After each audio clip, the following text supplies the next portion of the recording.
मतलब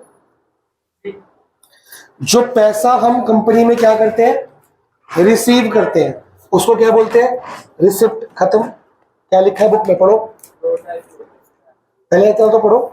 हाँ, दो टाइप के होते हैं। तो रिसिप्ट का मतलब क्या है, जो पैसा हम कंपनी में क्या करते हैं, रिसीव करते हैं, उसको क्या बोलते हैं, रिसिप्ट्स। अब रिसिप्ट दो तरह की होती है, capital receipt and revenue receipt. Revenue का मतलब आर से रेवेन्यू, आर से रेगुलर, रोज रोज। सी से कैपिटल या क से कैपिटल, हिंदी में क से कभी कभी। जो पैसा रेगुलर नेचर पे कंपनी में आता रहेगा आता रहेगा आता रहेगा, हर महीने आएगा, हर हफ्ते आएगा, हर रोज आएगा, उसको बोलते हैं रेवेन्यू रिसिप्ट। ठीक है। जो कभी कभी आएगा उसको क्या बोलते हैं, रोज कौन सा पैसा कंपनी में आता है, वो अकाउंट्स नहीं पढ़ना चाहता तो पढ़ेगा ही नहीं। मतलब बता, फिर तू ही बता, रेवेन्यू रिसिप्ट का एग्जांपल दो। ऐसी कौन सी रिसिप्ट है जो रेगुलर नेचर पे कंपनी में है, ये मतलब रिसिप्ट होगी ट्रांजैक्शंस। ये पेपर दे के आया तू, वो तो सबका ऐसे आता है। आगे बोलो, मैंने आंसर पूछा। एग्जांपल दो ना। गुड्स तो हम रेगुलर बेचते रहेंगे, कभी कभी बेचेंगे। रोज मतलब रेगुलर एक बार बेच के छोड़ देंगे, नहीं। ठीक है, और क्या पैसा आएगा, अगर आपने, आपकी कंपनी ने कोई प्रॉपर्टी रेंट पे दी है तो हर महीने क्या आएगी उसकी। ठीक है, अगर आपने कोई एफडी करा रखी है, किसी को लोन पे पैसा दिया है, अगर आपने किसी और अगर आपकी कंपनी के, अगर आपने किसी और कंपनी के शेयर्स खरीदे हैं, उसका डिविडेंड, उसका प्रॉफिट आता रहेगा, तो रेगुलर हो गया ना, आएगा तो हर मंथ ना। रेगुलर मतलब हर रोज नहीं कहा, रोजमर्रा के मतलब रेगुलर नेचर के। हाँ, रेवेन्यू मतलब रेगुलर, कंफर्म ना भी हो पर रेगुलर है, आता रहेगा। इक्वल इंटरवल ना भी हो, सेल्स हम इक्वल इंटरवल नहीं करते, जब माल तैयार होगा सेल कर देंगे, पर हम कंपनी में रेगुलर नेचर पे करेंगे ना। आपने बीएसटी में क्या पढ़ा, sale and purchase of goods and services on regular basis, तो रेगुलर मतलब रेवेन्यू नेचर। पर कोई रिसिप्ट ऐसी होती है जो कभी कभार आएंगी, रोज की रेगुलर नेचर पे नहीं आएंगी, उसको बोलते हैं कैपिटल, कभी कभार कैपिटल। ऐसी कौन सी रिसिप्ट होगी जो कभी कभार आएगी। आप अपनी कंपनी की मशीनरी रोज बेचोगे, आपने आज खरीदी, 5 साल 10 साल चलाई, फिर बेचोगे, उसको बेच के जो पैसा आएगा वो रेगुलर नेचर का है, आपकी कंपनी का काम है वो नहीं ना, वो तो कभी कभार आएगा ना, वो कैपिटल रिसिप्ट है। क्या, तो गुड्स का तो काम रेगुलर नेचर पे करने को बैठे हो ना, तो वो रेगुलर नेचर का है। अगर मैंने अपनी कंपनी को एक्सपैंड करने के लिए बैंक से क्या लिया, लोन, तो लोन में रोज लेता हूँ। लोन 3 साल 4 साल 5 साल 10 साल में एक बार लूंगा, फिर वो चुकाऊंगा, फिर मैं लूंगा। तो लोन मैंने लिया, पैसा आ रहा है कि जा रहा है, आ रहा है। लोन लोगे तो पैसा नहीं आ रहा, लोन लेने से पैसा आता है, कंपनी में जाता है? अभी क्या आ रहा है, वो तो जाएगी तब जाएगी ना। अभी लोन लेते क्या आया मेरे पास, लोन का अमाउंट है, मैंने 10 लाख का लोन लिया, वो किस्तों में चुकाऊंगा। आज की डेट में लोन लिया, आज की डेट में 10 लाख, रिसिप्ट है कि पेमेंट है, रिसिप्ट है ना। तो रिसिप्ट कैपिटल नेचर की है कि रेवेन्यू नेचर की है। बेटा जो आपको अपने आप से आता है, जो मैं पढ़ाऊंगा उसमें जमीन आसमान का फर्क है, इसलिए ट्यूशन आते हो आप। तो यहाँ पे ध्यान दे लो, अगर आपने यहाँ पे मैथ्स पढ़ने तो घर जाके पढ़ लो प्लीज। हाँ, तो फिर अभी जो बोल रहा हूँ ये आपको नहीं पता कुछ भी, मैं जब अकाउंट्स पढ़ाऊंगा तो बहुत डेप्थ में पढ़ाऊंगा ताकि आगे बेस बन जाए आपका। तो ये ओवर स्मार्ट मत बनो कि मेरे को तो ये आता है। आपको एक क्वेश्चन पूछा, आप आंसर नहीं कर पाए थे, और कोई एग्जांपल दो मेरे को। जैसे कोई फार्मर सीड्स है, अच्छा, वो रिसिप्ट थोड़ी, वो तो पेमेंट है ना। रिसिप्ट, सीड्स खरीदोगे तो पैसे दोगे, लोगे। हम तो रिसिप्ट पढ़ रहे हैं कि जो पैसा आता है फार्मर के लिए, फसल बेचने के बाद क्या आता है, ऐसा आएगा ना। डेटर अभी रिसिप्ट नहीं है, डेटर जब पेमेंट करेगा तब वो रिसिप्ट है। तो जब वो डेटर पेमेंट करेगा तो रिसिप्ट है, वो रेवेन्यू नेचर की कैपिटल। रेवेन्यू तो करता रहेगा ना, जब जब पेमेंट, उसको माल बेच रहे हैं, करता रहेगा, टाइम जब मांगेंगे। तो जो रेगुलर नेचर पे आपकी रिसिप्ट होती है वो रेवेन्यू रिसिप्ट होती है। जो कभी कभार आपकी, कभी कभार कोई ऐसा केस होगा मिलेगी, जैसे इंश्योरेंस का मतलब क्या होता है बताए, कम सब शायद ऐसे पूछूंगा, आज मैं नहीं पढ़ने दूंगा मैथ्स बेटा, क्योंकि स्कूल से आके बहुत टाइम होता है। टाइम तब भी था, पेपरों से पहले भी टाइम था, जब तुम टाइम वेस्ट करते तो मैं भी वेस्ट करूंगा। तुम्हें अपने टाइम की कदर नहीं है तो मेरा टाइम क्यों खराब कर रहे हो? इंश्योरेंस हम एक बार ही पैसा देते हैं अपनी हेल्थ के किसी चीज के लिए, कि जब वो डिस्ट्रॉय हो जाए तो हम उसको क्लेम करते हैं, उसको कुछ परसेंट का क्लेम करते हैं। जब इंश्योरेंस लेते हैं तो पेमेंट होती है, रिसिप्ट पेमेंट होती है हमको हर महीने। क्या तेरे को तो आता है ना, रुक जा। इंश्योरेंस क्या होती है? हर साल या हर महीने हम पेमेंट करते हैं कुछ अमाउंट, उसको बोलते हैं इंश्योरेंस प्रीमियम। बेटा ये आगे अकाउंट्स में आएगा, मान जा बात। फिर जब मैं पढ़ाऊंगा ना अकाउंट्स में प्रीमियम का एंट्री करो, तब तो बोलेगा सर ये क्या होता है, इसका तो मतलब आपने बताया नहीं। टर्मिनोलॉजी सबसे पहले क्यों करा रहा हूं? क्योंकि आगे ये सारी टर्म्स कहाँ पे आनी है, न्यूमेरिकल्स में। फिर वहां तो सीखता रहेगा सर अब मैं क्या करूं। मेरी तरफ से कल पेपर में फेल है, मेरे को परवाह ही नहीं है। मम्मी को बोल दूंगा मैंने नहीं पढ़ने दिया, क्योंकि इसने जब पढ़ने का टाइम था कि खुद नहीं पढ़ा, 2 मिनट बैठ के 1 घंटा रेस्ट करता था। तो मेरी क्लास वेस्ट नहीं करेगा अपनी कि तेरी पढ़ाई नहीं हुई, आजा। ठीक है ना, डोर बंद करके ठंडा नहीं कर रहा पहले कमरा। तो इंश्योरेंस के 2 वर्ड्स होते हैं, एक होता है इंश्योरेंस का प्रीमियम और एक होता है इंश्योरेंस का क्लेम। अंश बताएगा व्हाट इज इंश्योरेंस का प्रीमियम। जो मंथली या ईयरली जो हम इंश्योरेंस कंपनी को रेगुलर नेचर पे क्या करते हैं, देते हैं। क्यों देते हैं हम प्रीमियम? कॉन्ट्रैक्ट क्यों होता है? हमने इंश्योरेंस क्यों लिया है? कि कोई मिस है हैपनिंग। वीडियो में आ रहा है, पूछा तो नहीं है ना, मेरे को लग ही रहा था।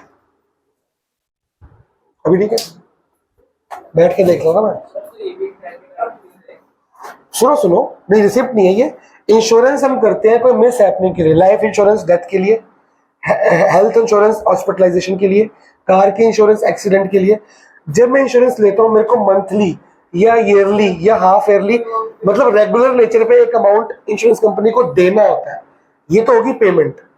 लेकिन जब कोई मिस हैपनिंग हो जाती है, मैं हॉस्पिटलाइज हो जाता हूँ, मेरी डेथ हो जाती है, मेरी गाड़ी ठुक जाती है, तो इंश्योरेंस कंपनी मेरे को क्या देगी? क्लेम। तो प्रीमियम एक रेगुलर नेचर का एक्सपेंस है। क्या है? पेमेंट है रेगुलर। तो लेकिन जब क्लेम देते कि क्लेम मिलता है, तो वो रेगुलर नेचर का है कि कभी कभार मिलेगा। मैं रेगुलर थोड़ी कि हर महीने डॉक्टर के पास जाके एडमिट हो जाऊंगा। जब मैं बीमार होऊंगा, जब मेरी गाड़ी का एक्सीडेंट होगा, जब मैं मरूंगा, कभी कभार का होगा ना काम। तो ये आपकी जो रिसिप्ट हुई, ये कौन सी रिसिप्ट हुई? Capital receipt. इंश्योरेंस क्लेम क्या हुई? Capital receipt. इंश्योरेंस प्रीमियम क्या हुआ? Revenue payment, revenue expense. ये खर्चा है लेकिन रेवेन्यू नेचर का। जिस तरह रिसिप्ट 2 तरह की होती है, उस तरह एक्सपेंस भी 2 तरह का होता है, रेवेन्यू एक्सपेंस और कैपिटल एक्सपेंस। जो रेगुलर खर्चे आप कंपनी में करते हैं उसको क्या बोलते हैं?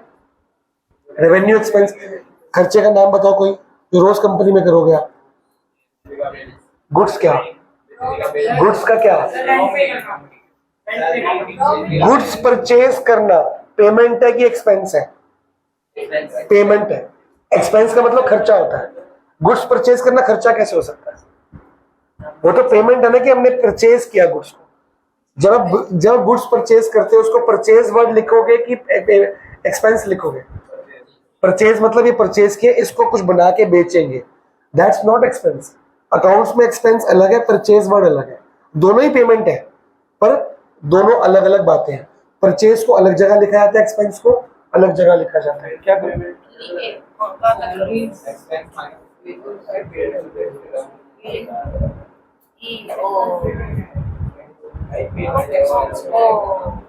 चुप रहे, क्वेश्चन 1 2 3 तो करता है।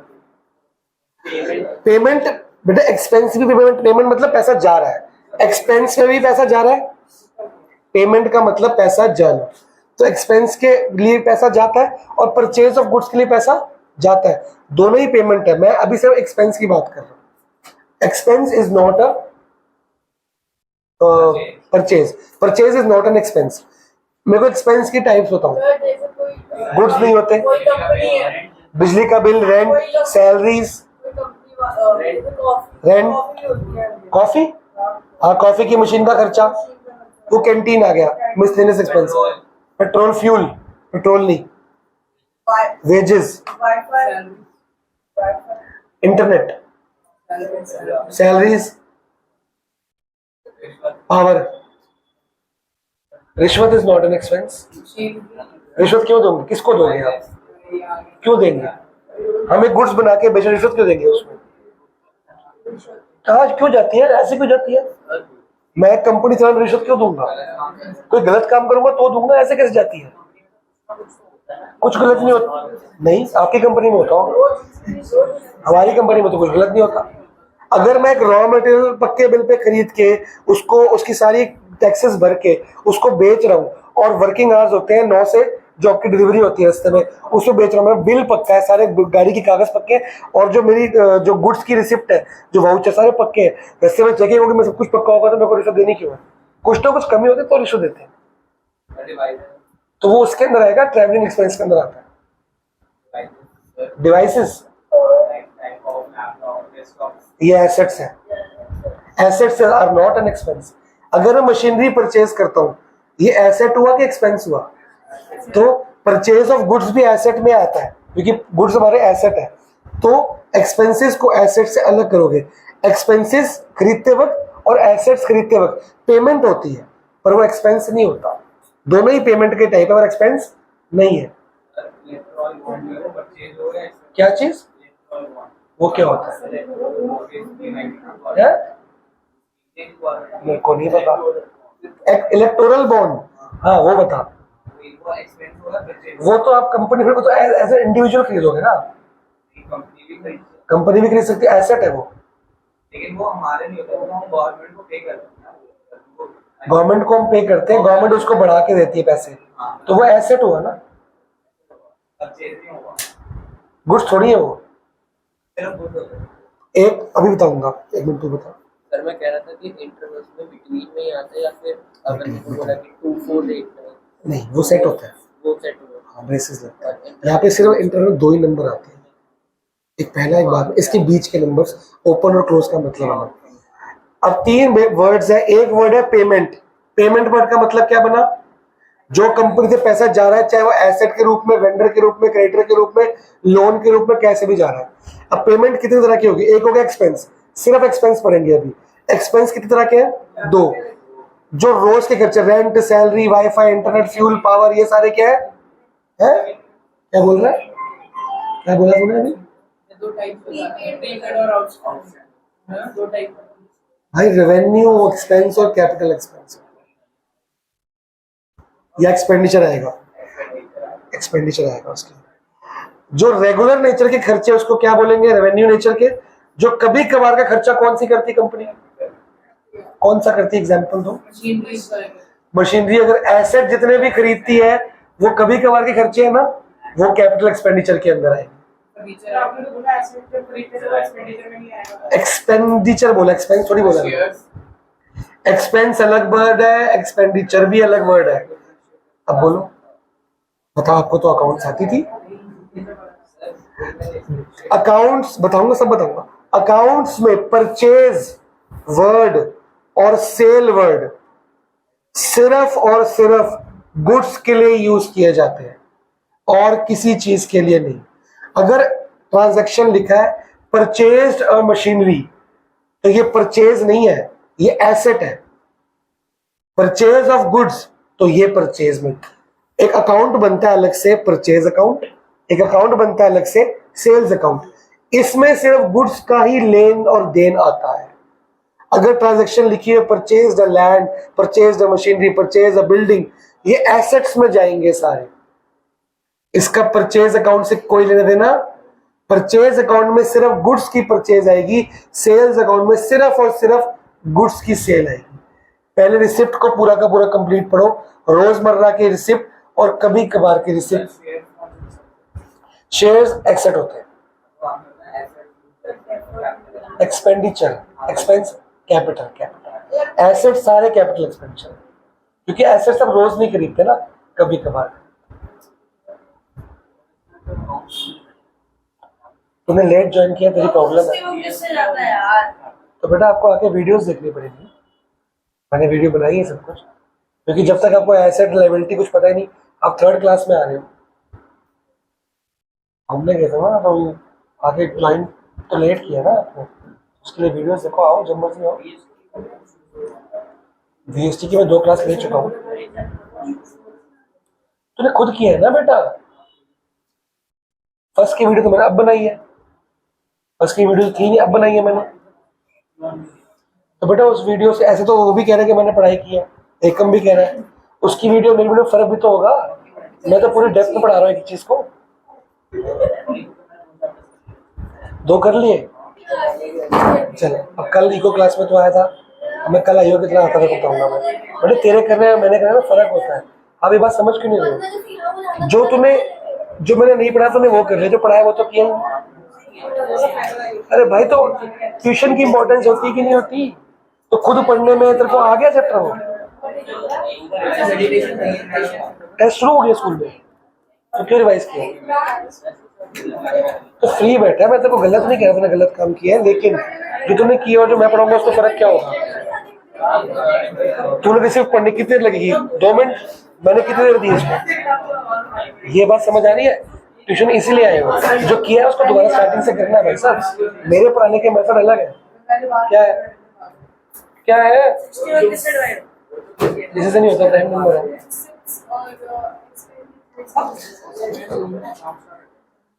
सेवनटीन ओके, क्या एग्जाम स्टार्ट हो गए?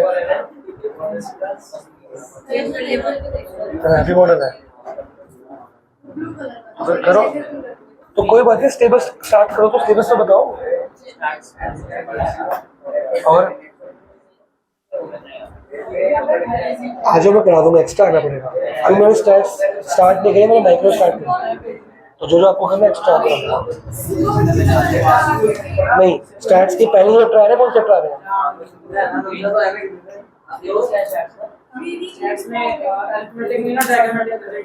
हाँ ये वीडियो से हो जाएगा। और अकाउंट्स में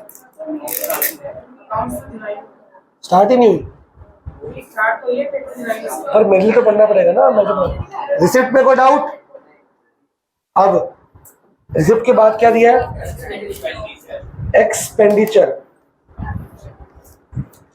एक्सपेंडिचर के बाद एक वर्ड दिया है एक्सपेंस को पढ़ेंगे पहले।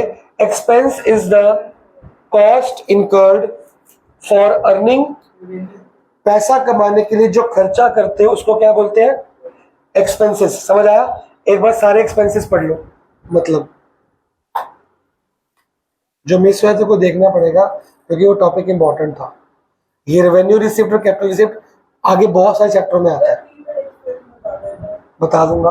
प्रीपेड एक्सपेंस मतलब टाइम से पहले पे कर दी फीस तुमने स्कूल की, प्रीपेड हो गया। प्रीपेड एक्सपेंस हमारी कंपनी के लिए पता क्या होता है? एसेट, क्योंकि वो आपका पैसा है। ठीक है ना? तुमने मेरे को पे किया तो मेरे लिए वो क्या होगी? Advance income. तूने मेरे को पूरे साल की फीस पे करी, तो अपनी कंपनी में क्या लिखेगा? प्रीपेड। मैं अपनी कंपनी में क्या लिखूंगा? Advance income. प्रीपेड एक्सपेंस लिखते हैं एसेट में, एडवांस इनकम लिखवाया था मैंने, कहाँ लिखते हैं? लायबिलिटी में। तो जो इसका एसेट है मेरे लिए क्या होगी? वो जो इसका एसेट है मेरे लिए क्या बन गई? लायबिलिटी। हर बार नहीं होता ऐसा, इस बार हुआ है। ऑब्वियसली राइटिंग ऑफ अ कोई फिक्स्ड एसेट का कोई पार्ट खराब हो गया, जैसे एक मशीनरी। जैसे यहाँ पे 20 कुर्सियां हैं, 2 कुर्सियां टूट गई, मशीनरी का एक पार्ट टूट गया, तो मैं उसको नया लगाऊंगा कि पूरी मशीनरी नहीं लगाऊंगा? उसका पार्ट नया लगाऊंगा ना। उसका पार्ट नया लगाऊंगा, 2 कुर्सियां लगाऊंगा ना, तो ये एक्सपेंसेस में आ जाएगा, खर्चे हो गए रेगुलर। आउटस्टैंडिंग एक्सपेंस आपने लायबिलिटी में लिखवाया था आपको पेंडिंग एक्सपेंस, उसको पेंडिंग वर्ड को अकाउंट्स में पेंडिंग नहीं बोलते हैं, पेंडिंग वर्ड को एक्सपेंडिचर के एक्सपेंस के नेचर में बोलते हैं आउटस्टैंडिंग। अगर आपने कोई पेमेंट करनी बाकी है, आपने मेरे से 3 मिनट ट्यूशन पढ़ लिया तो 3 मिनट तो फीस ही नहीं भरी, तो आपके लिए वो क्या होगी? लायबिलिटी की नहीं, तो वो आउटस्टैंडिंग एक्सपेंस है आपका। मेरे लिए वो क्या है? मैंने कमा लिया, मेरे लिए वो एसेट है। तो जब डियोस ने मेरे को पूरे साल की फीस दी, उसने वर्ड क्या यूज किया? Prepaid expense. अपनी एसेट में वो क्या लिखेगा? प्रीपेड। मैं अपनी लायबिलिटी में क्या लिखूंगा? एडवांस इनकम या प्री रिसीव्ड इनकम। बात एक ही है, एडवांस इनकम। ठीक है। सिमिलरली हो सकता है डियोस ने 3 महीने मेरे से पढ़ लिया पर अब तक मेरे को फीस नहीं पे करी, तो उसके लिए लायबिलिटी है, एसेट है? देनदारी। वो उसको पेंडिंग फीस होगी ना, तो पेंडिंग फीस जो देनी है उसने उसको बोलते हैं आउटस्टैंडिंग एक्सपेंस। और पेंडिंग फीस जो मेरे को मिलनी है वो मेरे लिए क्या है, एसेट है कि लायबिलिटी? मैंने उसको क्या बोलते हैं, एक बताएगा एक्रूड। तेरे से यार तो इसको पता है, पेपर तू दे क्या है, अच्छी बात नहीं है ना। वही पुराना एकम वापस आ गया, शायद मैं निकाल दूं। सुधर जा, 1 महीने का टाइम दे रहा हूँ सिर्फ मई का। अगर सुधर गया, ये तो फॉर ग्रांटेड मत ले, सिस्टर पता नहीं क्या क्या निकालेंगे, मैं निकाल देता हूँ, आपको पता है। एक्रूड तूने मेरे को देनी है, आउटस्टैंडिंग है तो मेरे को मिलनी है ना, मैं क्या लिखूंगा, आउटस्टैंडिंग, मेरे को तो मिलनी है ना। पेंडिंग देना आउटस्टैंडिंग एक्सपेंस, पेंडिंग मिलना एसेट है, वो क्या होगा, एक्रूड। क्या वर्ड यूज करेंगे, ACCRUED, आगे अभी आएगा, मार्क करा दूंगा, ठीक है। दोनों का मतलब पेंडिंग ही है। एक चीज पेंडिंग देनदारी है तो वो लायबिलिटी में आएगी, उसको आउटस्टैंडिंग वर्ड यूज करेंगे। पेंडिंग देना आउटस्टैंडिंग, पेंडिंग लेना किससे मिलना है, क्या हो गया, एक्रूड इनकम। जब आएगा तब बताऊंगा, अभी नहीं, अभी उसकी जरूरत नहीं है।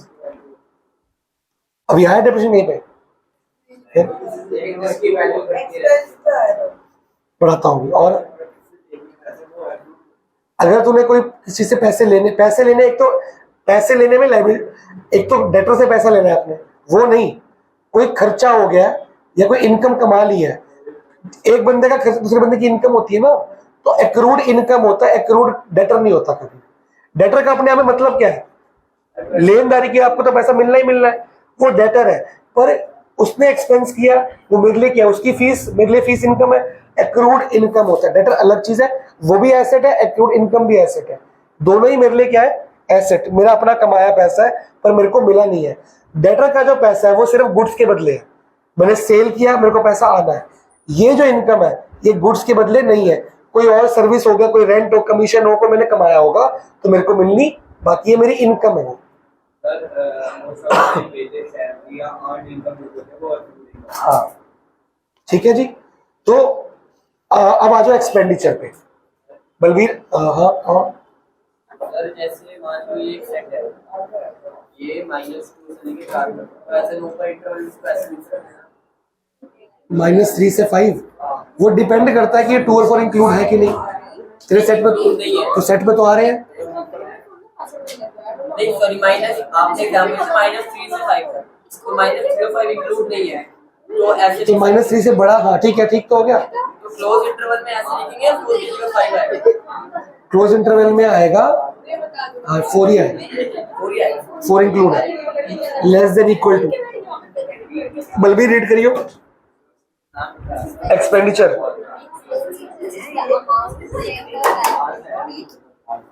Incurred for the purchasing assets, sustaining services, expenses, expenditure में क्या लिखा है जी, पढ़ के बताओ, बातों के अलावा पढ़ के समझाओ। जो हम एसेट्स के लिए खर्चा करते हैं या पेमेंट करते हैं उसको क्या बोलते हैं, एक्सपेंडिचर। जो हम एसेट्स के लिए पेमेंट करते हैं उसको क्या बोलते हैं। अब कुछ एसेट्स तो मैं रोज खरीदता हूँ, करंट एसेट्स, मार्कर, गुड्स, ये हो गए रेवेन्यू एक्सपेंडिचर। कुछ एसेट्स में कभी कभार खरीदता हूँ, बोर्ड, मशीनरी, वो कैपिटल। एक्सपेंसेस का मतलब खर्चे, एक्सपेंस का मतलब खर्चे, जो सामान बनाने में और सामान बेचने में खर्चे किए वो क्या होते हैं, एक्सपेंसेस। लेकिन एसेट्स खरीदने की जो पेमेंट होती है उसको क्या बोलते हैं। तो पेमेंट दो तरह की होती है, एक्सपेंसेस में और एसेट्स में। एक्सपेंसेस की पेमेंट को एक्सपेंसेस बोलेंगे, एसेट्स की पेमेंट को क्या बोलते हैं, एक्सपेंडिचर। फिर एक्सपेंडिचर फिर दो तरह का हो गया, रोजमर्रा के एसेट्स जो खरीदने पड़ते हैं, गुड्स हो गया, और करंट एसेट्स हो गए, वो क्या हो गए, रेवेन्यू नेचर के। और जो कभी कभार एसेट्स खरीदते हो, बहुत सा लेने की जरूरत नहीं पड़ती, वो कौन सा एक्सपेंडिचर हुआ। अगर आपने बैंक से लोन लिया, रिसिप्ट है कि पेमेंट एक्सपेंडिचर है, लोन लिया तो ये कैपिटल रिसिप्ट हो, कभी कभार लोगे। फिर कुछ पैसे इकट्ठे आए, ईएमआईस करते करते करते, अब जब लोन लिया उसकी ईएमआईस कहाँ आएगी, किसमें, कैपिटल एक्सपेंडिचर एक्सपेंस में आएगी। क्योंकि आप जो ईएमआईस भर रहे हो वो एसेट है क्या, नहीं ना। एक्सपेंडिचर में एसेट परचेज करते हैं, आपने जो लोन लिया वो एसेट है, आप उसकी ईएमआई भरोगे, विद इंटरेस्ट भरोगे ना। इंटरेस्ट क्या है, कंपनी का खर्चा। तो इसीलिए ईएमआई क्या होंगी, एक्सपेंसेस, ठीक है। लेकिन फिर कुछ इकट्ठी पेमेंट आ गई, आपने 5 साल ईएमआई भरी, फिर 5 साल की इकट्ठी पेमेंट करके आपने लोन चुका दिया। जब वो लोन चुकाएंगे तो भारी भरकम पेमेंट होगी। एसेट तब भी नहीं खरीदा आपने, पर लायबिलिटी क्या हो रही है इससे कम, तो लायबिलिटी कम होना भी एक तरह का आपका फायदा हुआ, तो वो आपका क्या होगा, कैपिटल एक्सपेंडिचर। वो लेकिन रेगुलर नेचर पे हो रही है ना, और उसका इंटरेस्ट वाला पेमेंट क्या होगा, एक्सपेंस, उसमें इंटरेस्ट नहीं देना पड़ता क्योंकि आप टाइम से पहले पेमेंट दे रहे हो, ठीक है ना।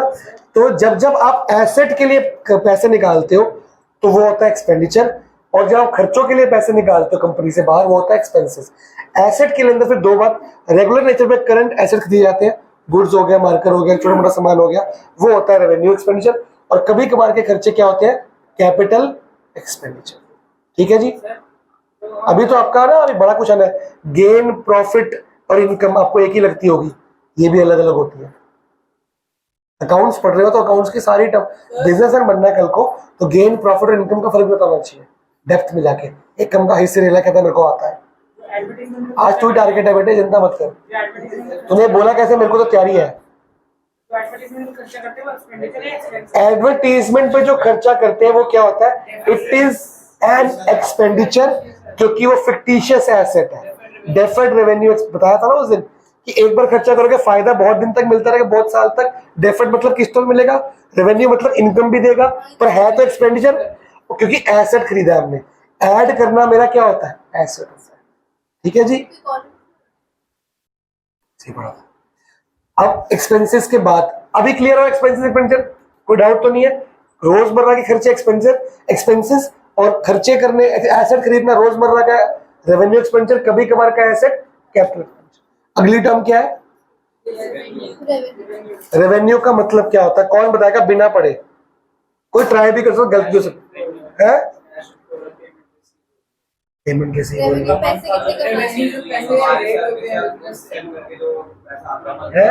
गुड्स को बेच के जो पैसा आता है, सेल्स को क्या बोलते हैं। अब आपने 1 लाख का सेल किया, पैसा 60,000 आया, तो रेवेन्यू कितना हुआ, सेल्स 1 लाख हुआ, मिला नहीं, रिसीव नहीं हुआ ना। रेवेन्यू का मतलब कि आपने सेल कितनी की करी, सेलिंग प्राइस को गुड्स की क्वांटिटी से मल्टीप्लाई कर दो, वो रेवेन्यू है। आपका इकोनॉमिक्स का चैप्टर भी है इस साल रेवेन्यू। अभी रिसीव हुआ हो चाहे ना हो, रेवेन्यू तो है ना। मैंने तो कैश बोला ही नहीं, इसने बोला किसी और ने, किसने बोला कैश, मैंने तो नहीं बोला, इसने बोला था, मैंने तो मना, मैंने तो हाँ बोले नहीं इसको। सेल्स करने के बाद जो पैसा होगा, सेल्स की सेलिंग प्राइस इनटू क्वांटिटी, जो सेल की वैल्यू एग्जैक्ट, उसको क्या बोलते हैं, रेवेन्यू। अब वो रिसीव हुआ तो कैश रेवेन्यू, कुछ रिसीव नहीं हुआ तो मिलना बाकी है, तो जिस बंदे से मिलना है वो कौन है, मेरा डेटर। सेल करिए तो सेल का रिश्ता किससे, डेटर से, तो उसको बोलते हैं क्रेडिट रेवेन्यू, क्रेडिट सेल। तो कुछ पैसा मिल गया, पर है दोनों क्या, रेवेन्यू। ये मेरी रेवेन्यू का मतलब कमाई नहीं होती है, कमाई कुछ और होती है। रेवेन्यू मतलब मैंने कितने के गुड्स बेचे, उसकी वैल्यू को क्या बोलते हैं, चाहे वो पैसा मिला है चाहे नहीं मिला, उससे मतलब नहीं है। गुड्स बिक गए तो रेवेन्यू इकट्ठा हो गया। प्रॉफिट वगैरह हुआ कि नहीं हुआ, selling price into quantity, selling price तो एक कुर्सी का होगा ना, तूने 10 कुर्सी बेची, उससे मल्टीप्लाई कर वो सेल होगी, वही रेवेन्यू है, ठीक है जी। अगली टर्म क्या है, हाँ एक मिनट, रेवेन्यू में प्रॉफिट इंक्लूड होगा, प्रॉफिट कमा, what is selling price, cost price plus profit equal to selling price. तो सेलिंग प्राइस को अपने मल्टीप्लाई प्रॉफिट, या तुमने बेचा, कमा के बेचा होगा ना, तो रेवेन्यू में प्रॉफिट इंक्लूड होगा। रेवेन्यू में कॉस्ट भी होगी, revenue is cost, total cost plus सारे प्रॉफिट्स को इकट्ठा कर दो, क्या बन जाएगा, रेवेन्यू। रेवेन्यू हो गया बेसिकली, एसपी को क्वांटिटी से मल्टीप्लाई किया, रेवेन्यू तो बन गया। आगे इनकम होता है जो मैंने पैसा कमाया पूरे साल में, पूरे साल में मैंने पैसा कमाया, उसको क्या बोलते हैं, इनकम। पढ़ो, इनकम को पढ़ो, पूरे साल में लिखा कहीं पे फॉर द ईयर, ऐसा कुछ लिखा। हम बिजनेस पढ़ रहे हैं, अकाउंट्स की पहली क्लास का रूल है, मैं और मेरी कंपनी दो अलग अलग बातें। यहाँ मेरी इनकम की बात नहीं हो रही, कंपनी की इनकम है, मैं मेरी कंपनी नहीं हूँ, मैं आप लोगों को कंपनी अलग है। मैंने जो कंपनी में पैसा लगाया है वो मेरा पैसा है, और कंपनी जो प्रॉफिट कमाए है वो कंपनी का प्रॉफिट है, मेरा नहीं है। मेरे को निकालना पड़ेगा, वो वीडियो देखनी पड़ेगी तेरे को। नहीं, कंपनी कंपनी होगी, कंपनी इंडिविजुअल कैसे हो सकती है? Company is a group of people. बहुत सारे इंडिविजुअल्स कंपनी को रिप्रेजेंट करते हैं। अगर कोई गलत काम होगा तो केस कंपनी पे होगा, किसी बंदे पे नहीं होगा। अगर मैं को किसी मीटिंग में जाना है तो सीईओ भी जा सकता है, डायरेक्टर भी जा सकता है, बोर्ड ऑफ डायरेक्टर जा सकता है। किसकी होती है? वो जॉइंट इन द फैमिली होती है, वो कंपनी नहीं है। वो कंपनी नहीं, joint in the family business है। वो अलग बात है, ये अलग बात है। आप बीएससी पढ़ोगे, सोल मेंटरशिप अलग है, वो अलग है, वो अलग है। इंडिविजुअल कंपनी अलग है, वन मैन कंपनी एक अलग आती है, 1% कंपनी ओपीसी कहते हैं उसको। वो एक नया चालू हुआ है, वो अलग है। Company is a group of people. Her business unit company नहीं होती। हम इस साल कंपनी को सोल मेंटरशिप बोल रहे हैं, एक मालिक होगा सिर्फ, उसको कंपनी बोल रहे हैं। तो वो मालिक कंपनी नहीं है, मालिक उस कंपनी के अंदर काम करता है, सैलरी लेता है। कंपनी कंपनी है, कंपनी उसके नीचे सब लोग भी तो काम करते हैं, उसे वो इकट्ठा collective group of people company बोलते हैं। मैं मेरी कंपनी नहीं हूँ, मैं मेरी कंपनी में काम करता हूँ, उसका मालिक हूँ, पर मैं उसको रिप्रेजेंट करता हूँ। जेल नहीं हो सकती मेरे को। आजकल नया शुरू हुआ 1% कंपनी, वो 12th में पढ़ाएंगे आपको, या उसमें बीएसटी के अंदर भी है। 3 क्वेश्चंस बोले हैं, उसके सारे पार्ट्स बोले हैं। 10-10 पार्ट है तो क्या हो गया? करो करो करो करो करो। हाँ बोल ना।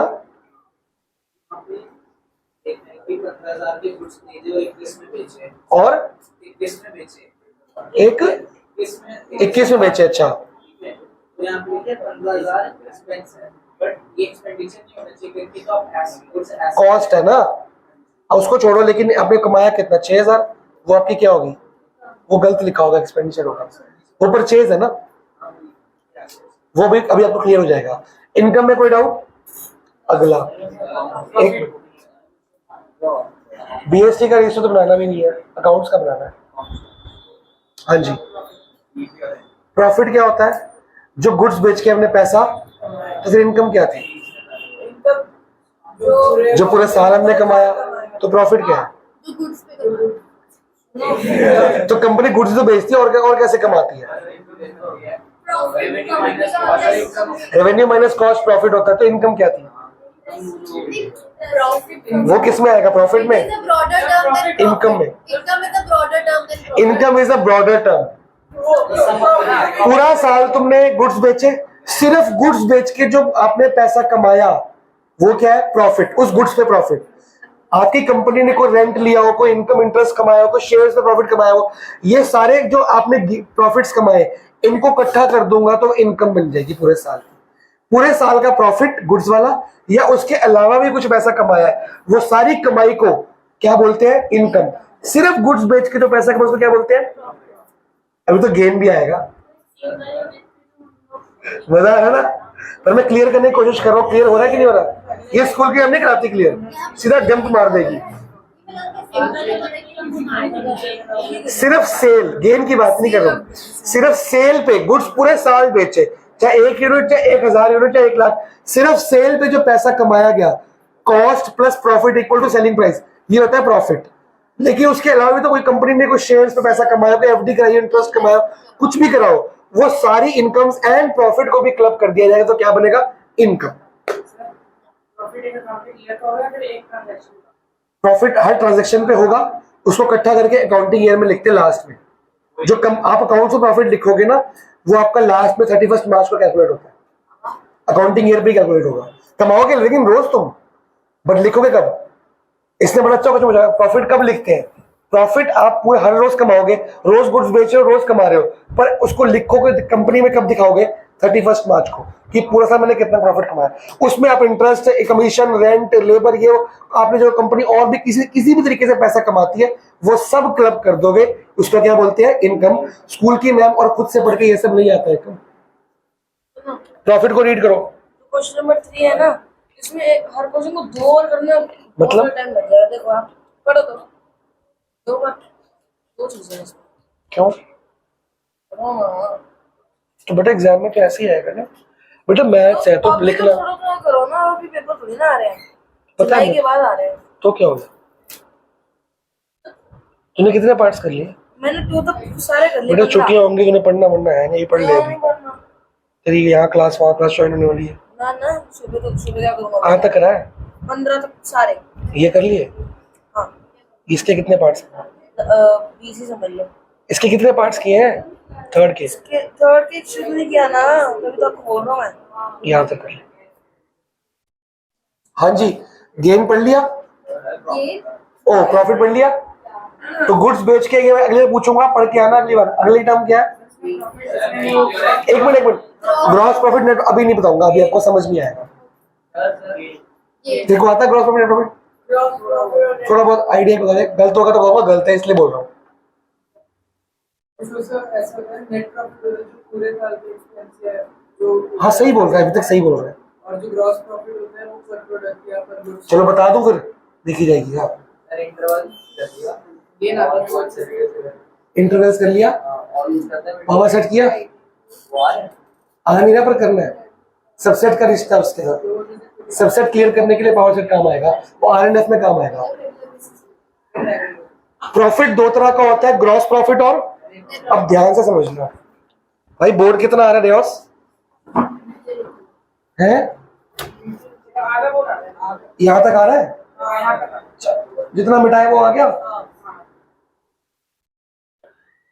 मैंने कुछ गुड्स खरीदे 100 रुपए के, ये तो उसकी कॉस्ट होगी, ठीक है। फिर इसके अंदर मैं क्या ऐड करूंगा? प्रॉफिट, खाली प्रॉफिट ऐड होगा। तो और भी खर्चे होंगे, ट्रांसपोर्टेशन चार्जेस होंगे, सैलरी। मैंने गुड्स खरीदे होंगे, कोई इसमें सैलरी इंक्लूड करूंगा नहीं? सैलरी, वेजेस, मतलब मेरी कंपनी के सारे खर्चे सेलिंग प्राइस में होते होंगे कि नहीं होते होंगे?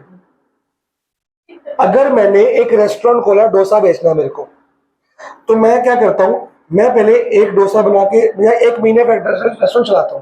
मेरे को मेन्यू डिसाइड करना है कि मैं एक डोसे का प्राइस कितना रखूं। तो पहले मैं ये देखूंगा कि एक डोसा बनाने में मेरे को कितना खर्चा आता है, रॉ मटेरियल, सामग्री, राशन, फ्यूल जो एलपीजी सिलेंडर लग रहा है, गैस। फिर मैं देखता हूं कि एक डोसा बनाने के लिए मेरे को जितनी रॉ मटेरियल यूज हुआ वो होता है कॉस्ट।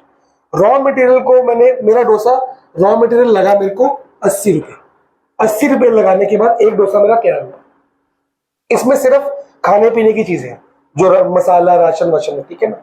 फिर मैं देखता हूं, मैं एक आइडिया लगाऊंगा कि पूरे मंथ मैं कितने डोसा एग्जैक्टली बेच सकता हूं,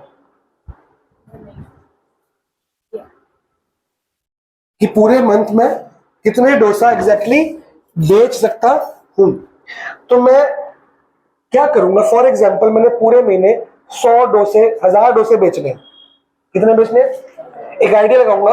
ये आइडिया के लिए रिसर्च करनी पड़ती है कि साथ वाले रेस्टोरेंट में कितने बिकते हैं। तो मेरे को आइडिया लगा कि पूरे महीने में 1000 डोसे तो बेच ही लूंगा कैसे, ठीक है।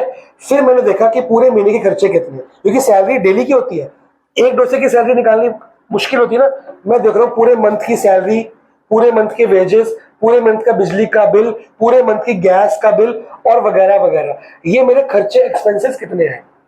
तो 1000 डोसा बेचने के लिए मेरे को खर्चा आया 50,000 रुपए, पूरे महीने के सारे खर्चे, एक्सपेंसेस, सैलरी, ये वो, प्रॉफिट नहीं है इसमें। तो एक डोसे पे कितना खर्चा बैठा? 50 रुपए। मैंने आइडिया लगा कि अगर मेरे को मंथली खर्चा 50,000 का बैठ रहा है और मैं 1000 डोसे बेच पाऊँ, क्योंकि जब मैं ज्यादा डोसे बेचूंगा तो खर्चा बढ़ेगा, गैस का बिल बढ़ेगा, बिजली का बिल बढ़ेगा, सिंपल सी बात है। तो फिलहाल 1000 डोसे का मेरा खर्चा कितना बैठ रहा है? 50,000। सैलरी वैली सब एक्सपेंसिस मिला के मेरा क्या हो गया? 50 रुपए। तो इसमें एक्सपेंसिस जोड़े गए और 50 रुपए, तो कम से कम मेरे को 130 रुपए नो प्रॉफिट नो लॉस। मेरे को अपने घर पे डोसा कितने का पड़ गया बनाने के बाद? 80 रुपए का तैयार हुआ, 50 रुपए पूरे महीने के खर्चे एक डोसे में पड़ रहा है। 50,000 से मल्टीप्लाई करूंगा, 50,000 तो यहां से निकल आएगा। तो कम से कम 130 का डोसा तो मेरा तैयार हुआ है। मैं बेचूंगा कितने का? सारे सारे एक्सपेंडिचर नहीं, एक्सपेंसेस, सैलरी, सब कुछ। क्या करें, पढ़ा रहा हूं मैं, है सारे एक्सपेंसेस, सारे मेरे ढाबे के सारे एक्सपेंसेस, नहीं मैं रेस्टोरेंट खोलूंगा वाले, सारे एक्सपेंसेस, ठीक है। तो इसके बाद मैं इसमें क्या ऐड करूंगा, प्रॉफिट, कुछ कमाऊंगा भी तो सही। तो मैंने 20 रुपए इसमें प्रॉफिट ऐड कर दिया पर डोसा, तो अगर 1000 बेचूंगा तो कितना कमाऊंगा, ये मेरा रॉ प्रॉफिट हो गया जो मैं घर लेके जा सकता हूँ। तो मैंने फिर डिसाइड किया कि मैं एक डोसा 150 रुपए का बेचूंगा। कई दुकानों पे डोसा बहुत महंगा मिलता है, अच्छी अच्छी शॉप्स पे, मॉल्स में, क्यों, उनके ये वाले खर्चे क्या है, उनका रेंट लाखों में है, उनके ये खर्चे ज्यादा है ना, तो उनका डोसा महंगा है, क्योंकि ये बढ़ेगा। देख ये सबका सेम होता है, आटा उतने का ही सब जगह से आता है, मसाले उतने के आते हैं, गैस का बिल सेम आना, बिजली का बिल सेम आना। ये चीजें हैं जो चीजों को महंगी करती है। रेडी का बर्गर अगर 50 रुपए के अंदर मिलता है क्योंकि उसके खर्चे नहीं है, वही मैकडी में 100-200 का मिलता है क्योंकि खर्चे हैं उनके। तो खर्चे नहीं हमसे तो निकालेंगे, कंज्यूमर से निकालेंगे ना, तो इकोनॉमिक्स का कंसेप्ट आ गया।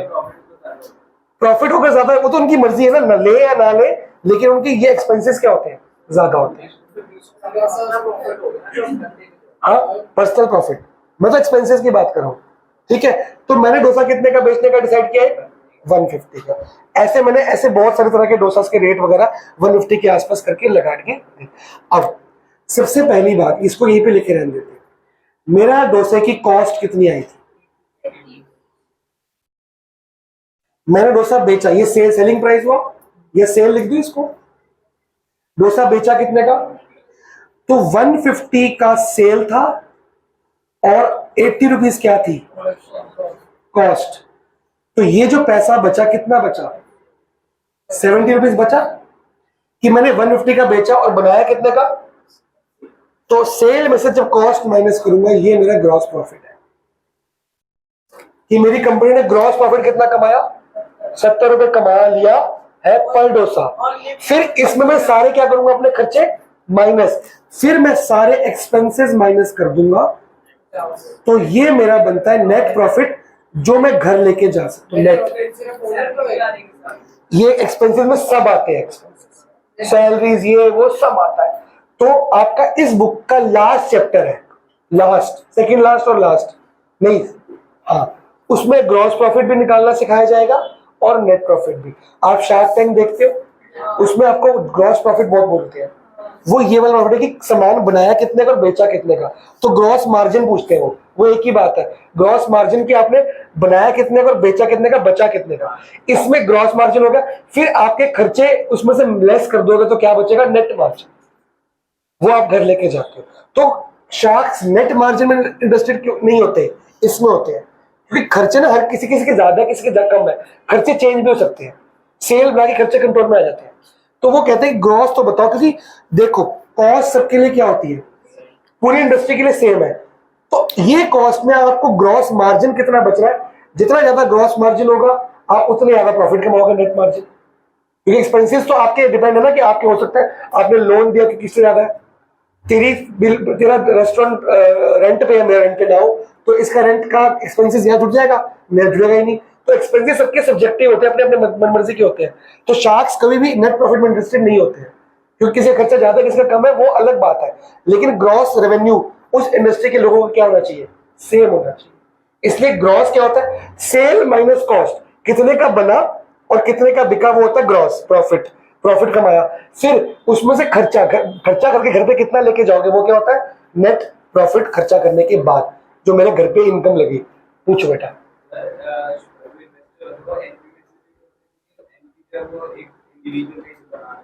ऑब्वियसली वो डिपेंड करता है, वो एक्सपेंस पे डिपेंड करता है। एनपी का रिश्ता एक्सपेंसेस से है ना, पर्सनल नहीं होता, होता कंपनी का ही है। अब एनपी में से ड्राइंग्स करके, जो मैं ड्राइंग्स करके घर पे लेके जाऊंगा वो एनपी का हिस्सा होगा, इसका नहीं होगा।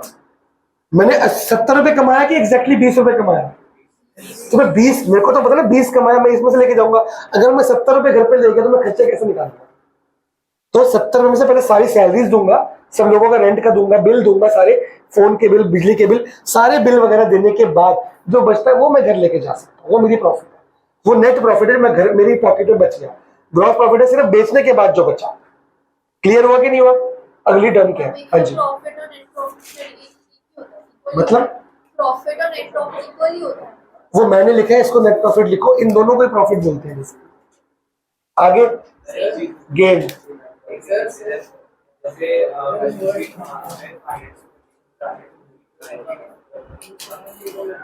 Trading and profit and loss account से income statement, P&L account, profit and loss account, इन दोनों को इकट्ठा कर देते हैं ना, इसको इनकम स्टेटमेंट बोलते हैं। बैलेंस शीट को बोलते हैं पोजीशन स्टेटमेंट, पोजीशन स्टेटमेंट। तो और इन दोनों अकाउंट्स को कंबाइन करके कॉम्बो को बोलते हैं इनकम स्टेटमेंट। ये मेरा जीपी और एमपी निकालता है, इसलिए आगे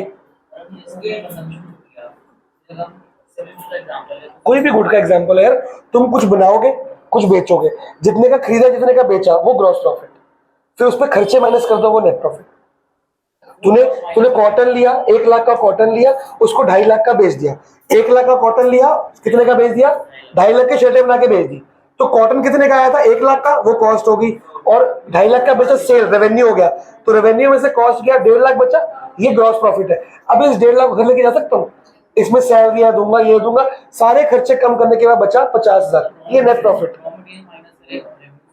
सेल में से रॉ मटेरियल माइनस कर दोगे, वो ग्रॉस प्रॉफिट है। बात समझ आई? मोटा मोटा इधर ध्यान दो, बाद में हो जाएगा, कंसेप्ट छूट जाएगा। सेल में से रॉ मटेरियल, आपने 1 लाख की कॉटन ली और 2.5 लाख की शर्टें बना के बेच दी, 1.5 लाख जो बच रहा है वो ग्रॉस प्रॉफिट है। 1 लाख की सैलरी दो, उसमें मशीनें की, ये वो फालतू खर्चे, 50,000 बच रहा है, वो नेट प्रॉफिट है। क्लियर हुआ? नेट प्रॉफिट सिर्फ ओनर को है, सिर्फ ओनर का नहीं होगा, वो कंपनी का होगा। उसमें से ओनर जितना निकाल के 20 रुपए कमाए, मैं घर पे 8 रुपए लेके गया, वो ड्रॉइंग्स होगी। प्रॉफिट ओनर सारा लेके जाता ही नहीं है, सारी लेके जा सकता है, ड्रॉइंग्स लिखना पड़ेगा उसको। करनी पड़ेगी लेकिन वापस एक साइड। हाँ, और तो सैलरी बोल के निकाल सकता है। अगर ओनर सैलरी लिखता है, ओनर ने कितने कमाए? 20 रुपए, अगर वो 20 रुपए लेके जाता है, उसको ड्रॉइंग्स लिखना पड़ेगा। कौन है? बोलो। है आरुष? हाँ, होने वाला है, बस जाना तेरे को, जा, तेरा बुलावा, डोली है तेरी। नहीं हुई तो तेरे को साथ लेके जाना है, जा बेटा जा, कल कर लेंगे कॉल। बुलावा आ गया, तो माता ने बुलाया। अच्छा, पता नहीं, आराम से पढ़ रहा था बच्चा। सुनो, कल के लिए परमिशन लेके आइए। हाँ, तो कपिश के चले जाइए ना, एकम भी है, एकम का नाम लियो मत, मम्मी मना कर देगी, कपिश का लियो। सुनो, जब भी मैंने 20 रुपए कमाया, ये प्रॉफिट हुआ, फिर मैं इसमें से पैसा घर पे लेके जाऊंगा, इसलिए कमाया था। जब मैं उसमें से 8 रुपए घर पे लेके गया, वो क्या होगी? ड्राइंग्स, और 12 रुपए वापस मैंने कंपनी में डाल दिया, तो मेरे को ड्राइंग्स तो वो वापस भी करनी पड़ती है कंपनी को, तो मैं सैलरी दिखाऊंगा। मैं 8 रुपए ड्राइंग से क्या दिखाऊँ? सैलरी। जब मैं नहीं, पूरा मालिक का नहीं होता, कंपनी का होता है। क्या हो गया?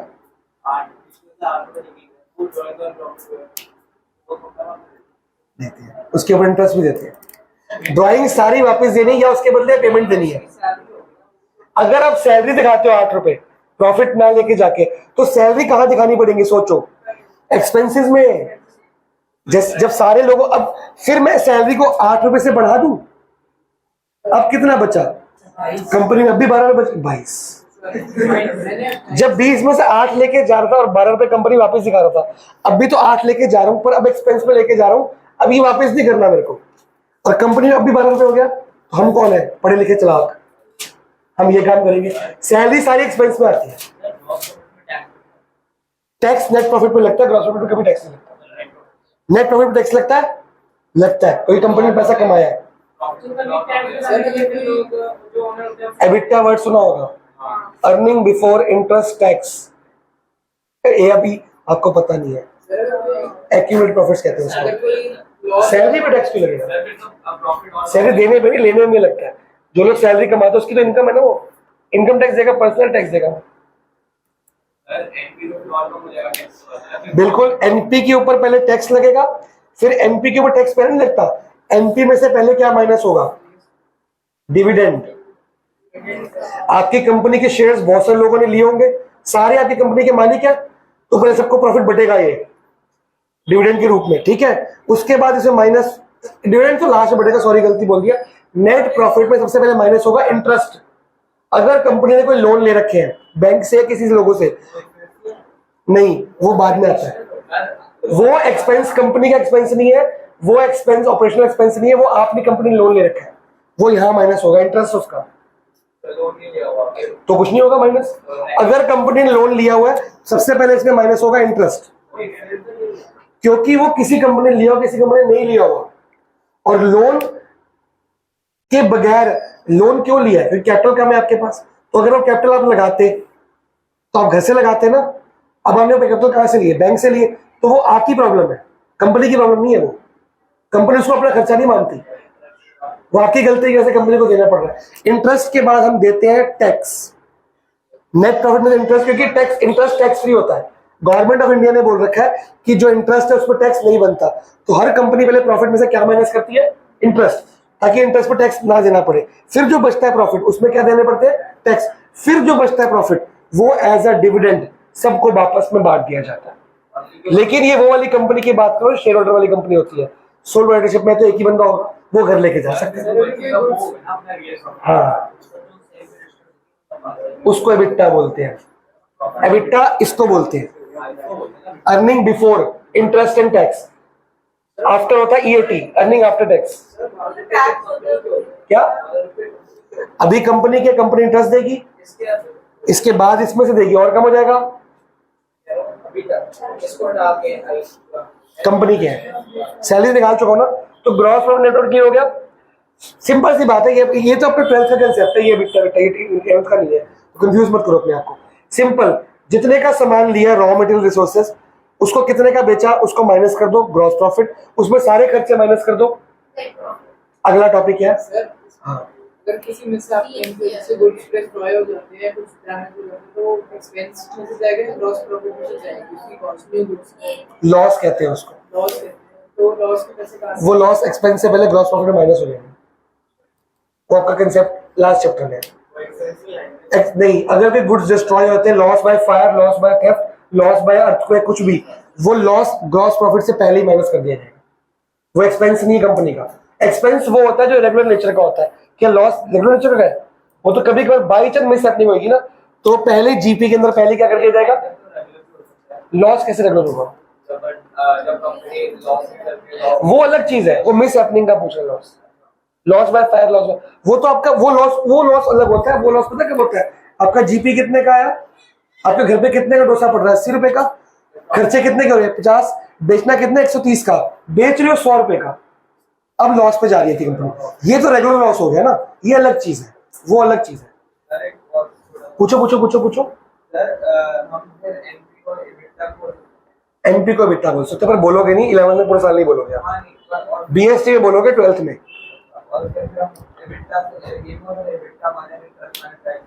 आपको बिट्टा यूज ही नहीं करना word. Minus interest, tax and dividend करने के बाद, और एक कंपनी में एडवर्टीजमेंट एक्सपेंस होता है, वो करने के बाद आपका बचता है earning net profit, exact net margin कहते हैं। अगली टर्म क्या है? इनकम क्या होती है? प्रॉफिट प्लस सारी तरह की कमाई है। रेवेन्यू सिर्फ सेल है बच्चे, रेवेन्यू को इनकम बोलते हैं, रेवेन्यू इनकम नहीं होती। रेवेन्यू के अंदर इनकम और कॉस्ट और प्रॉफिट सब छुपा होता है। प्रॉफिट सिर्फ सामान बेच के सेल से, इनकम किसी और तरह से कमाया प्लस प्रॉफिट। तो गेन क्या हुआ? एक्सीडेंटल प्रॉफिट या फिर इररेगुलर प्रॉफिट होता है जो ओनर्स इक्विटी में ऐड होते हैं। जैसे फर्नीचर बेच दिया किसी ने, या मशीन खराब हो गई, मशीन बेच दी। ये सही बोला, बिल्कुल पहला आंसर एग्जैक्टली ठीक दिया। आपने, आपका बिजनेस गुड्स करने, गुड्स बेचने का, वो गुड्स बेच के जो पैसा कमाया वो क्या हो गया? उसके अलावा आपने एक्सीडेंटली कुछ पैसा कमा लिया, एक्सीडेंटली, वो आपका बिजनेस नहीं है। जैसे आपने कोई मशीनरी खरीदी, 10 साल चलाई, 10 साल चलाने के बाद आपकी बैलेंस शीट उसकी वैल्यू दिखा रहे हैं कि वो कम होते होते बैलेंस शीट में ऑब्वियसली मशीनरी की वैल्यू क्या होगी? कम होती रहेगी। तो कम होते होते होते आपने एक डिलीवरी वैन खरीदी 8 लाख रुपए की, जब ली थी, 10 साल तो उसको यूज किया, उसकी लाइफ खत्म होगी। आपकी अपनी स्क्रैप वैल्यू दिखा रहा है 1 लाख रुपए की, बिक जानी चाहिए। जब आप बेचने गए, उसकी कंडीशन अच्छी थी, कुछ भी, आपको एक्सीडेंटली उसका 1.5 लाख रुपए मिल गया। ये बहुत रेयर केस होगा। तो आपकी बुक्स कितने दिखा रही है? 1 लाख की बिकनी चाहिए। बुक्स में वैल्यू 1 लाख है, बिकी कितने की? तो ये 50,000 आपका गेन है, एक्सीडेंटली आपका गेन हुआ।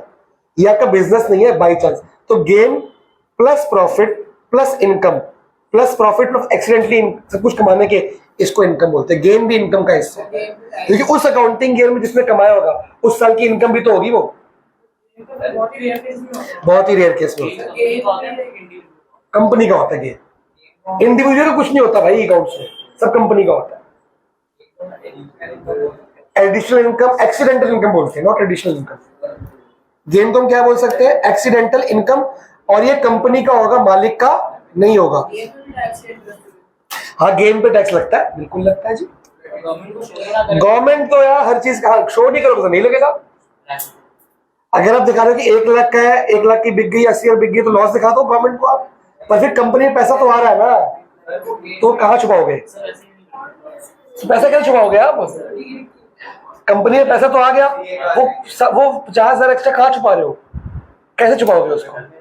तो फिर तेरा हो गया ना कंपनी का। फिर वो कंपनी में दिखाओगे कैसे? अगर वो 50 ऐसे कंपनी, अब एक बात सुनो, कोई मशीनरी खराब होगी, तुमने बेची, तुम्हें खराब मशीनरी बेच के 1.5 लाख रुपए आ गया, फिर अब नई मशीनरी तो लेनी पड़ेगी ना, तो ये 1.5 लाख वहां यूज नहीं करोगे, पर तुम तो टैक्स बचाने के चक्कर में 1 लाख दिखा रहे हो, तो तुम वो 50,000 यूज ही नहीं कर सकते अब तुम। वो ब्लैक मनी हो गया ना भाई साहब, है? एम्प्लॉय से बांट दो, क्या किस नाम से बांटोगे? बोनस भी दिखाना पड़ता है बेटा। पैसा छुपाना ना गवर्नमेंट से आसान काम नहीं होता, उसको ब्लैक मनी कहते हैं। वो सीए माही होता है, फंसता भी वही है। फिर पहले जब भी कंपनी फ्रॉड में आती है, पहले सीए को पकड़ते, तूने भाई तूने किया होगा, पक्की बात है, पहले उसको जेल होती है। अच्छा, कंपनी के मालिक, कानून देख इंडिया का, सीए को जेल है, कंपनी के मालिक को कुछ नहीं है, क्योंकि फ्रॉड उसने किया है। और कंपनी का मालिक बड़ा शाना कह रहा मेरे को तो पता नहीं अकाउंट तो होना था, उसने गलती कर दी होगी, कह रहा मैं तो अकाउंटेंट थोड़ी, उसने कोई गलती लिखा होगा, उसको पकड़ो, वो पहले ही भाग जाता है घर अपने। ये सीए सबसे पहले फंसता है। तो सीए का कानून काम ये होता है गलत काम ना करे, खुद को बचाए पहले। यस सर, क्या?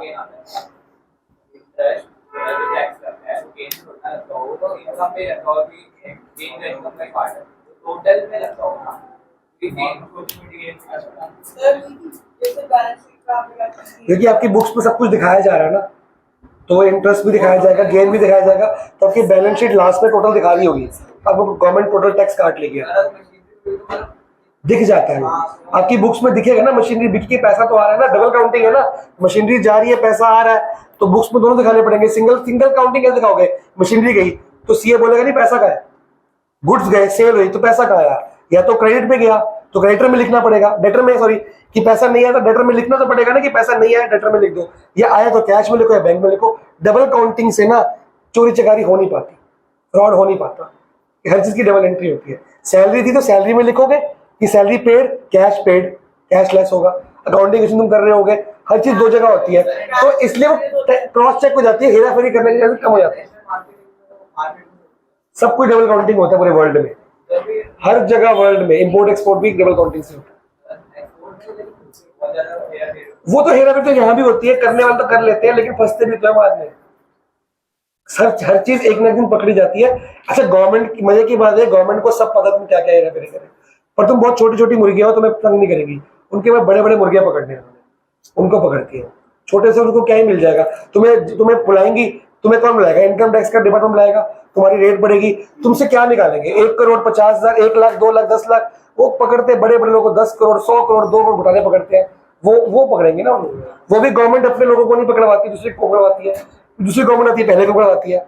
ये रूल है इंडिया का, सिंपल सी बात है। क्या? Electoral bond.